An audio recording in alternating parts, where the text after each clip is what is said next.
अरविंद केजरीवाल को लोग घुंघरू सेठ कहते हैं तो राहुल गांधी को पप्पू। हालांकि लोकसभा में राहुल गांधी खुद कह चुके हैं कि वो पप्पू हैं। ऐसे ही अखिलेश यादव ने जब बंगला खाली किया तब उसमें लगी टोटियां गायब पाई गई तो सोशल मीडिया पर लोगों ने उन्हें टोटी चोर कहा। केजरीवाल की तरह ही आम आदमी पार्टी के नेता संजय सिंह टिकट ब्लैकिया के नाम से सोशल मीडिया पर पुकारे जाते हैं। अब तक न तो राहुल गांधी ने कभी उन्हें पप्पू कहकर बुलाए जाने पर आपत्ति दर्ज नहीं की है और न ही घुंघरू सेठ कहे जाने पर केजरीवाल ने। अखिलेश यादव ने भी टोटी चोर कहे जाने पर विरोध नहीं किया। टोटी चोर कहे जाने से बचने के लिए जब प्रियंका वाड्रा ने सरकारी आवास खाली किया तो उन्होंने सबको घूम घूम कर दिया कि सारी टोटियां सही सलामत हैं ताकि उन्हें कोई टोटी चोर न कह पाए। अब अरविंद केजरीवाल 52 करोड़ की लागत से बने शीश महल यानी सीएम हाउस को छोड़कर जाने वाले हैं। ऐसे में सबकी नजर इस बात पर रहेगी कि वहां लगे कीमती फर्नीचर, पर्दे, टोटियां, कालीन और यहां तक कि कमोड तक सब कुछ सही सलामत है या नहीं। जाहिर है अगर कुछ कमी पाई गई तो इसके आरोप भी केजरीवाल पर लगेंगे। लेकिन इस किस्म की सियासत ट्रोलिंग से संजय सिंह बेहद परेशान है और संजय सिंह की चाहते हैं कि उन पर सिनेमा टिकट ब्लैक के लगाए जाने वाले आरोपों की जांच कर ली जाए।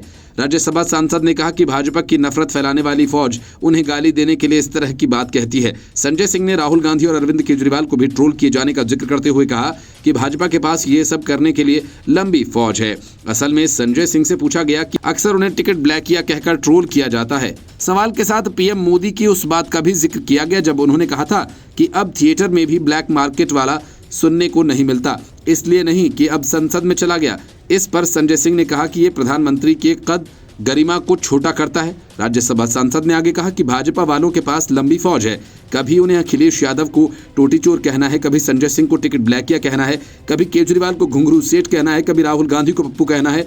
एक आर्मी है नफरत फैलाने वाली। संजय सिंह ने कहा कि इसकी जांच कराओ। बीजेपी चाहती है मैं उनसे उलझूं। मैं कहता हूं कि आप गाली दो जिससे आपका असली चरित्र पता चले। इसकी जांच कराई जाए। वो चाहते हैं कि मैं उनसे उलझूं। संजय सिंह को अक्सर सोशल मीडिया पर उनके विरोधी टिकट ब्लैक करने वाला कहकर ट्रोल करते हैं। आमतौर पर चुनाव में पैसे देकर टिकट खरीदने और बेचने के कई किस्से सबने सुन रखे हैं, लेकिन अरविंद केजरीवाल की पार्टी के सत्ता में आने के बाद पंजाब की हालत ही बदल गई है। कंगाली की कगार पर पहुंच चुके पंजाब में सीधे सीधे सरपंच और मुखिया के पद ही खरीदे बेचे जा रहे हैं। राज्य के कई गांवों में तो बोलियां 2 करोड़ के पार चली गई हैं। मतलब जो मुंह मांगी रकम चुकाएगा उसे सर्वसम्मति से सरपंच चुन लिया जाएगा। चुनावी खर्चे का ये हाल अगर सरपंच के चुनाव का है तो फिर सोचिए विधायक और सांसद के चुनाव में कितना अकूत धन खर्च किया जा रहा होगा। हालांकि मुख्यमंत्री भगवंत मान ने खर्च सीमित करने की सलाह दी थी, लेकिन यहाँ तो खेल ही उल्टा हो रहा है। राज्य निर्वाचन आयोग ने सभी 23 जिला निर्वाचन अधिकारियों को इन नीलामियों का ब्यौरा देने के लिए 24 घंटे का समय दिया है। राज्य निर्वाचन आयोग ने इस मामले में दखल दिया है और सभी निर्वाचन अधिकारियों को अपने अपने जिलों से ऐसे मामलों की जानकारी देने के लिए कहा है। बता दें कि 15 अक्टूबर को होने वाले पंचायत चुनाव में 133 करोड़ से ज्यादा पंजीकृत वोटर राज्य की 13,237 ग्राम पंचायतों के लिए अपना वोट डालेंगे। गुरदासपुर जिले में डेरा बाबा नानक के गांव हरदोवाल कला में सरपंच पद के लिए 2 करोड़ की बोली लगाई गई। अभी तक इस पर फैसला नहीं आया है। गांव में आज भी बोली जारी रहेगी। बठिंडा जिले के गहरी बुट्टर गांव में बोली 60 लाख रुपए तक पहुंच गई और गिद्दड़बाहा के पास कोठी चिंदियावाली में 35,50,000 रुपए की बोली लगी है। यहाँ के लोगों ने गांव के गुरुद्वारे में बड़ा दान देने की योजना बनाई है। मुक्तसर जिले के वारिंग गांव में एक उम्मीदवार ने महिलाओं से हर वोट के लिए 1100 रुपए और 1 सूट देने का वादा किया है।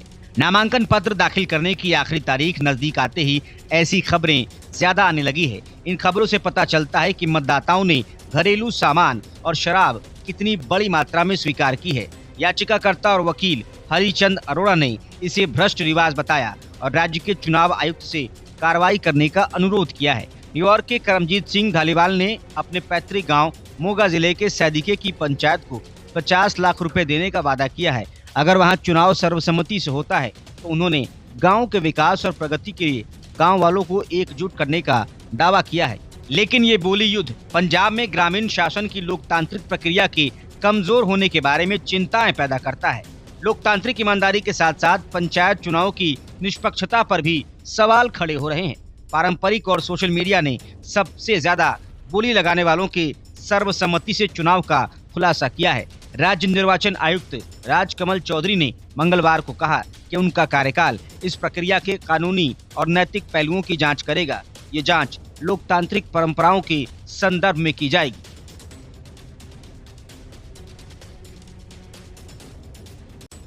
देश की सियासत में अजीबोगरीब बयान देने वाले और कई मौकों पर विचित्र हरकतें करने के लिए मशहूर राहुल गांधी एक बार फिर इन्हीं वजहों से चर्चा में हैं। जिस चीज के बारे में देश का बच्चा बच्चा जानता है, देश में शायद ही कोई ऐसा हो जिसने उसे खाया न हो, लेकिन शायद राहुल गांधी को इसके बारे में कुछ पता ही नहीं है।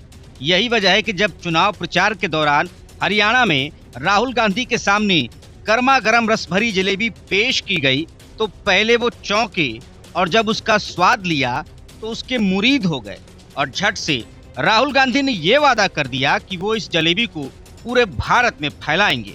अब राहुल गांधी को कौन बताए कि जलेबी पहले से ही पूरे भारत में बनाई और खाई जाती है। विधानसभा चुनाव के प्रचार प्रसार का दौर जारी है। सभी सियासी दल रैलियां कर रहे हैं, बैठकें कर रहे हैं, जनसभाएं संबोधित कर रहे हैं। ऐसे में राहुल गांधी भी अपनी पार्टी के उम्मीदवारों के लिए प्रचार कर रहे हैं। राहुल गांधी चुनाव के माहौल के बीच सोनीपत के गोहाना में पहुंचे थे। सोनीपत का गोहाना अपने क्षेत्र की जलेबियों के लिए काफी प्रसिद्ध है। अब सोशल मीडिया पर जलेबी को लेकर खूब चर्चाएं हो रही हैं, क्योंकि राहुल गांधी ने भी गोहाना की मशहूर जलेबी खाई और इसकी तारीफ करते हुए उन्होंने कहा कि इस जलेबी को हिंदुस्तान समेत दुनिया भर में पहुंचना चाहिए।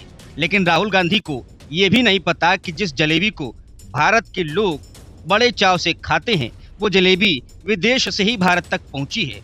भारत में कई तरह की जलेबी बनाई और खाई जाती है, लेकिन जलेबी भारत की अपनी मिठाई नहीं है।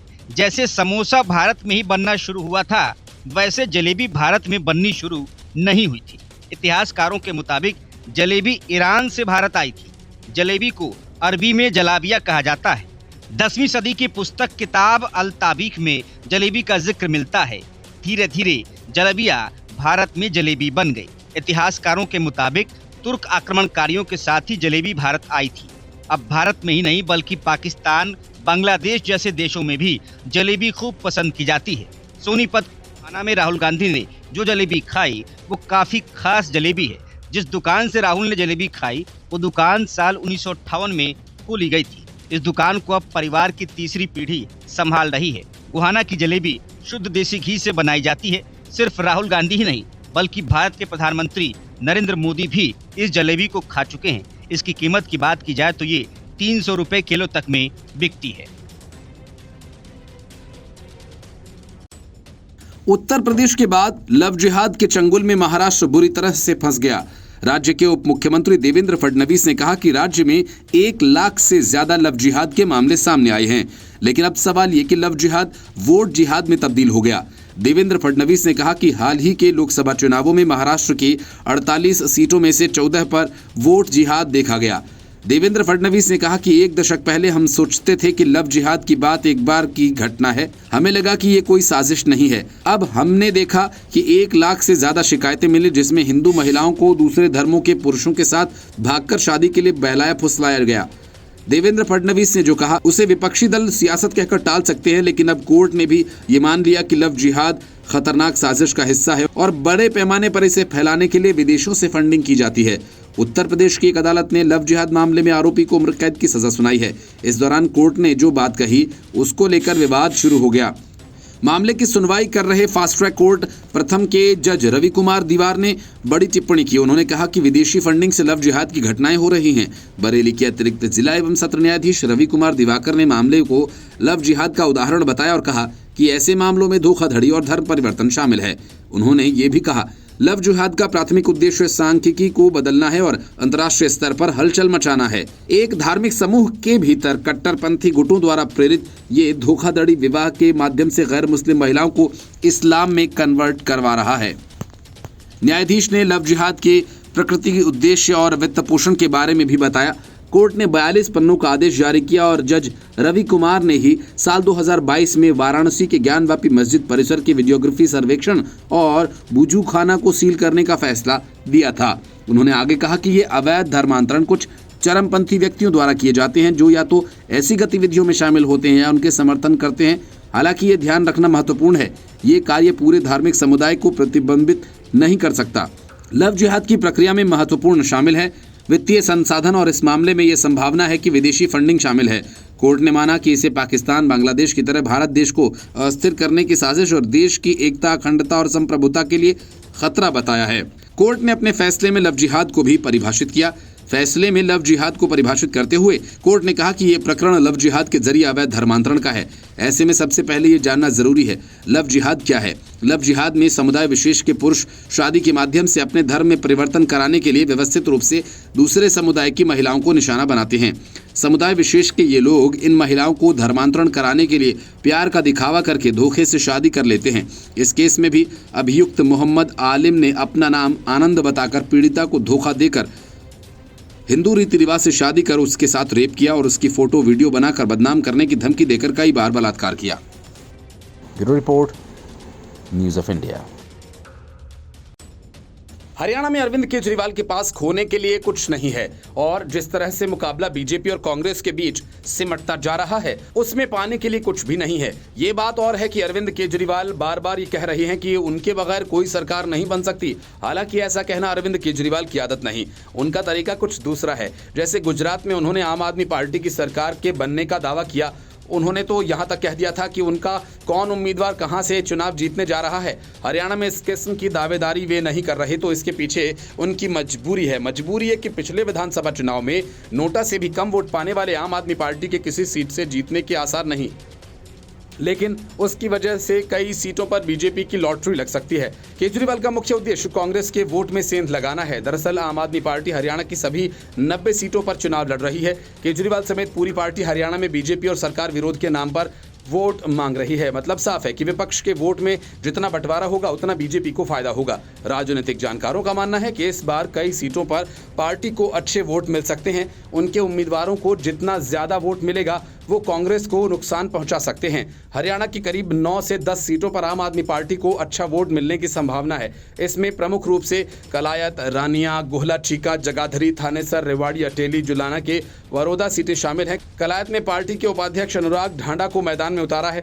वहीं कांग्रेस ने हिसार सांसद जेपी के बेटे विकास सहारण को टिकट दिया है। अनुराग ढांडा मैदान में काफी सक्रिय रहे हैं, वो अच्छे वोट लेकर उलटफेर कर सकते हैं। वहीं जुलाना सीट से चर्चित महिला पहलवान विनेश फोगाट कांग्रेस के टिकट पर चुनाव लड़ रही हैं। यहां से केजरीवाल ने महिला पहलवान कविता दलाल को मैदान में उतारा। जाट एंगल होने से कविता दलाल यहां अच्छा वोट ले सकती हैं। उन्हें जितना ज्यादा वोट मिलेगा वो विनेश फोगाट को उतना ही नुकसान पहुंचाएंगी। जातीय समीकरण साधते हुए पार्टी ने रेवाड़ी से सतीश यादव, अटेली से सुनील राव और बड़ौदा से संदीप मलिक और जगाधरी से आदर्श पाल गुर्जर को टिकट दिया है, जो इन सीटों पर उलटफेर कर सकते हैं। हरियाणा में इस बार 2 ही तरह का वोट देखने को मिल रहा है, एक सरकार के खिलाफ, दूसरा पक्ष में। आम आदमी पार्टी के खाते में शायद ही कोई सीट आए, लेकिन 5 से 10 सीटों पर उसके उम्मीदवार अच्छे वोट ले सकते हैं। ऐसे में जो सरकार के विरोध का वोट है, आम आदमी पार्टी भी उसी में सेंध लगाएगी। ऐसे में आम आदमी पार्टी को जितना अधिक वोट मिलेगा उसका नुकसान कांग्रेस को ही होगा। हरियाणा विधानसभा चुनाव 2019 में आम आदमी पार्टी ने 90 में से 46 सीटों पर उम्मीदवार उतारे थे। हालांकि उनका कोई उम्मीदवार अपनी जमानत तक नहीं बचा पाया। हरियाणा में आम आदमी पार्टी का वोट शेयर नोटा से भी कम था। आम आदमी पार्टी को हरियाणा में 0.48% मत हासिल हुआ, जबकि 0.53% लोगों ने नोटा दबाया था।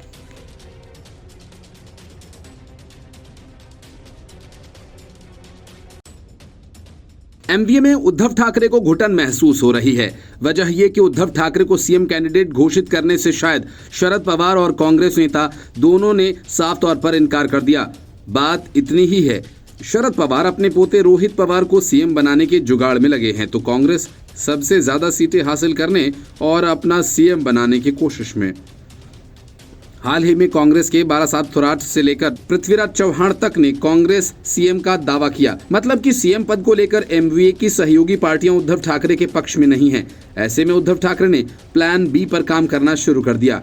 उनका प्लान बी बीजेपी को फिर से साधने का है और इसी वजह से उन्होंने पहले संजय राउत को रात के 2 बजे बीजेपी अध्यक्ष जेपी नड्डा से मिलने के लिए भेजा और फिर खुद उद्धव ठाकरे और देवेंद्र फडणवीस के साथ मातोश्री में लंबी बैठक की। इस खुलासे के बाद एमवीए में हड़कंप मच गया और इन नेताओं की गुप्त मुलाकात का दावा वंचित बहुजन अघाड़ी ने किया। पार्टी ने दावा किया कि उप मुख्यमंत्री देवेंद्र फडणवीस और उद्धव ठाकरे की मीटिंग हुई। साथ ही पार्टी ने यह भी दावा किया कि राज्यसभा सांसद संजय राउत भी दिल्ली में भाजपा चीफ जगत प्रकाश नड्डा से मिले थे। हालांकि इसे लेकर दोनों ही दलों ने आधिकारिक तौर पर कुछ नहीं कहा। वंचित बहुजन अघाड़ी के मुख्य प्रवक्ता सिद्धार्थ मोकले की तरफ से एक वीडियो मैसेज जारी किया गया। मोकले का दावा है कि राउत ने 25 जुलाई को रात 2 बजे जेपी नड्डा के साथ 7D मोतीलाल मार्ग पर मुलाकात की थी। उन्होंने कहा कि इसके बाद 5 अगस्त रात 12 बजे महाराष्ट्र के उप मुख्यमंत्री देवेंद्र फडणवीस मातोश्री गए और अकेले ही गए थे। दोनों के बीच 2 घंटे तक बैठक चली। उन्होंने कहा कि इसके बाद 6 अगस्त को ठाकरे दिल्ली गए। मोकले का कहना है कि ठाकरे को साफ करना चाहिए कि दिल्ली के दौरे पर उनके साथ कौन था, वहां उन्होंने किससे मुलाकात की। वीबीए प्रवक्ता का कहना है कि हमें जो जानकारी मिली है उसे हम जनता के सामने रख रहे हैं। इसके पीछे कारण है कि राज्य में जो आरक्षणवादी मतदाता हैं वो जानते हैं कि भाजपा और उसके सहयोगी आरक्षण के विरोधी हैं, लेकिन इन आरक्षणवादी मतदाताओं ने शिवसेना के उम्मीदवारों और उद्धव ठाकरे को वोट दिया है। उन्होंने कहा कि 5 सालों की राजनीतिक गतिविधियों को देखते हुए अगर कल को राज्य में कोई प्रतिकूल घटनाएं घटती हैं तो हम इसलिए ये जानकारी साझा कर रहे हैं ताकि आरक्षणवादी मतदाता खुद को ठगा महसूस न करें। और खास बात यह कि वीबीए की तरफ से दावा ऐसे समय पर किया गया जब राज्य में विधानसभा चुनाव की तैयारियां जारी हैं। शिवसेना, भाजपा और डिप्टी सीएम अजित पवार की अगुवाई वाली एनसीपी जल्द ही सीट शेयरिंग फॉर्मूला तय होने का दावा भी कर रही है। पहले खबरें थीं कि वीबीए विपक्षी गठबंधन में शामिल हो सकता है, लेकिन ऐसा नहीं हुआ।